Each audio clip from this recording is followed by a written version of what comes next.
Marilao to QC Manila shortcut. Tara, samahan nyo ako mga kabarbers sa aking trabaho. Pero bago yan lahat, good morning. Dito pala at palis pala ako sa trabaho, nagre-ready. Siyempre, kiss muna natin ang misis natin. Tulog pa dito kami, natulog pala sa baba. Dahil dun sa taas yung anak ko. At yan pala si Mingming. Golden nga pangalan niyan, ang pusa namin yan. Napakabait niyan, napaka-cute pa. Napakalamig. Kaso ayun niya, sumama sa akin ngayon. At yan, papasok na tayo. Dito nga pala ay pag-ready na ako. Ayan, naka-jacket na tayo. Tapos magsuot tayo ng sapatos. Maulan nga din pala ngayong araw. Dahan-dahan lang ang biyahe natin dahil madulas ang kalsada. At ito pala si Mingming. Tingnan niyo nga pala to si Mingming. Ayan, kinakalmot niya itong upuan ng barbershop dito sa may sa bahay, dito sa may terrace namin. At ayan, open na tayo ng gate dahil babiyahe na tayo. Ingat-ingat nga, sabi ko nga. At madulas ang kalsada dahil maulan. At andito pala yung nilabahan ko yung aking gloves. Kunin ko na rin. At ito pala si Micah. Ayan, kapatid ni Mrs. At sasama pala dahil bibili ng ulam. So sasabay na sa akin dun sa may talipapa sa bilihan ng mga ulam. Bye-bye nga pala kay Golden. Ayan, napaka-cute. Laging andyan yan, nakaabang sa mga chismosa kasi yung pusa na yan. Golden chismosa. Lagi nakatingin sa labas. Ito palang service ko, on the beat lang, saktong-sakto lang sa akin kasi maliit din naman ako. Kasi yan nga, sasabay na si Micah, yung kapatid ni Mrs. Marigar. Ampon-ampon nga pala namin yan. Dito na sa amin lumaki. Nung napunta sa amin yan, ay grade 2 lang ata. Napakaliit pa. Ngayon ay napakagandang dalaga na. At ayan pala. Di nagdadala rin talaga ako ng mga tools kasi minsan yung mga fuse pumuputok. Kung ano-ano pwedeng makomponent. At yun nga ay nilagay ko muna dyan ang aking gloves. At punas-punas muna tayo. At ituturo ko nga pala sa inyo yung shortcut, yung sinushortcutan ko, yung dinadaanan ko papunta ng trabaho, Marilao to QC. So yung mga gustong pumunta ng December View, kung andito kayo sa Marilao, Bulacan, kung Santa Maria, ayan, mga dumadaan dito, may shortcut dito. So para sa akin malapit lang, lalo na kung baha dito kasi halos hindi binabaha, hindi gaya din sa parte ng area MacArthur, binabaha doon. So ayan, nag-start na ako ng motor. Larga na tayo at biyahe na tayo. Ayan, ingat-ingat sa biyahe. Ayan, maulan parang ngayon, maulan pa rin. So buti nga lang at tumila-tila na yung ulan. So hindi na muna tayo nag-jacket dahil mainit-init na naman. So kanina ay napakalakas ng ulan. So yan, ang daan ko mula sa bahay. Ito tuturo ko sa inyo mula sa bahay. And then tuturo ko na rin yung daan kung saan papunta ng SM Purview, QC to Manila. So ayan, andito nga pala ang daan. Ito na yung main road paglabas din sa bahay namin. Ayan, main road, dire-diretso lang yan. Dire-diretso lang. Tapos idadaan ko pala dito si Micah sa may talipapa dahil bibili siya ng ulam makakain nila Mrs. Dahil ang pasok nga pala nila ay pantanghali sila. Ayan, dyan sila bumibili, kalahati pinsel.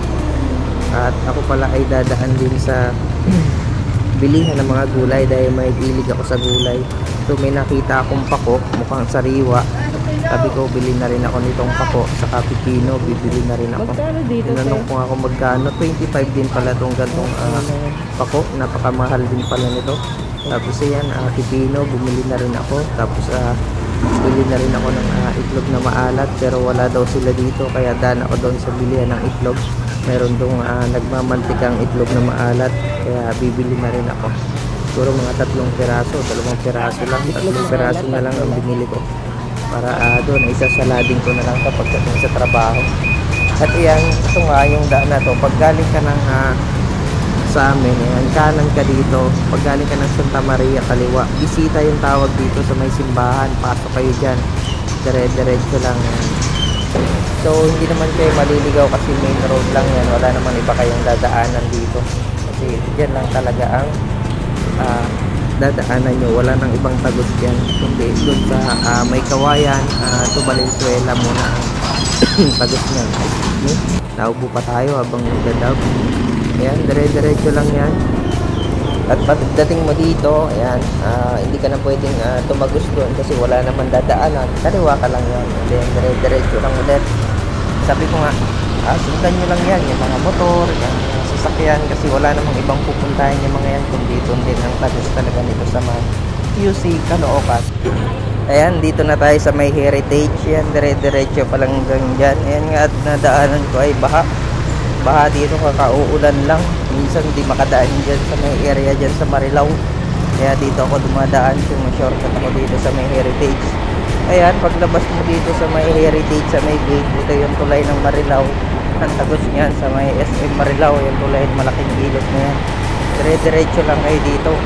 At paglabas mo yan dyan sa may tawag dito, sa may kawayan, pag kumanan ka, pag kumaliwa ka, yan na yung papunta ng Novaliches, Caloocan, North Caloocan, SM Fairview, Quezon City, Manila. Yan, ito paglabas mo dito, may Petron dyan sa kanan.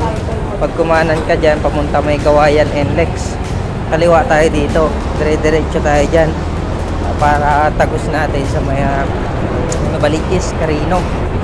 Tuloy-tuloy lang tayo dyan. Yung mga dumadaan ng galing ng Santa Maria, Marilao, pupunta ng Bukawi, pupunta ng sports complex, nakamotor, pwede kayo dito dumaan. And dire-diretso pa rin dyan. May mga bilihan pala dito ng hito, meron dyan mga labong, meron tindahan ng banana cue. Ayan, dire-diretso yan. Sundan nyo lang yan, yung mga sasakyan na yan. Nandito na pala tayo sa may Caloocan na to, sa may Bankers Village. Ang tagos na nito, Bankers Village na. Ayan, dire-diretso pa rin tayo dyan, dire-diretso lang yan. Tapos puro kanan lang pala dito. Pagkakaliwa mo kanina doon sa tinuro kong kakaliwaan nyo, puro kanan na yan, dire-diretso lang yan. At dito na tayo, labas natin sa Bankers na. Ayan, dire-diretso yan, makikita nyo to, kalsada na to, Bankers na to. Ayan, Bankers na to, boundary na to ng Caloocan sa may kawayan. Ayan, Bankers na yan, dire-diretso lang yan. Ang punta na yan, punta ng SM Bagumbong. Pwede din, may shortcut din dun sa may Bagumbong. Ayan, dito nga pala, bumaba rin dito. Ayan o, malalim dito yan sa may tapat ng 7-Eleven, saka yung Alphamart. Ayan, dire-diretso lang tayo dyan, makikita nyo yung may simbahan dyan. At ayan, sa may Petron na to, ayan, tandaan nyo yan, dito na yan, Becas na yan, sa may kumanan ka dyan, ang tagos mo dyan sa may SM Caloocan, sa bagong SM, bagong bukas sa may SM Bagumbong. Ayan, mayroon ding shortcut dyan, sa susunod daan tayo dyan, ituro ko sa inyo. Ayan, dire-diretso lang tayo dito sa may Congress. Ito, Becas na to, ayan, cemetery dyan sa kanan. Ayan, dire-diretso mo pala to. Pag diniretso mo yan, may tagos na yan sa may SM Fairview. Pwede ka na ng San Jose del Monte, pwede ng Nova Mall. Pero kakanan tayo dahil Aquirino ang dadaanan natin. Papunta tayo ng ayan, dire-diretso. Ayan, pag dumiretso ka dyan, papunta yan ng SM Novaliches. Kanan tayo, papunta to ng Nova Bayan. Ayan, nandito na tayo sa may Nova Bayan. Ayan, Nova Bayan, dire-diretso na to. Ang tagos na nito ay sa may C5 Mindanao.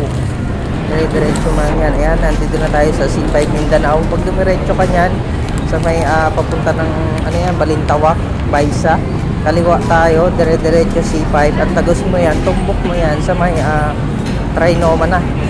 Trinoma yan. Pag diniretso mo yung kanina, Manila, ano yun, Baisa, Balintawak, tagos nun. Ito, dire-diretso lang tayo. Ayan, dito, bilis ng takbo dito dahil wala na dito masyadong traffic dahil maluwag ngayon. Kaya dire-diretso ang ating biyahe. At andito na tayo sa may Trinoma, diba? Ang bilis lang.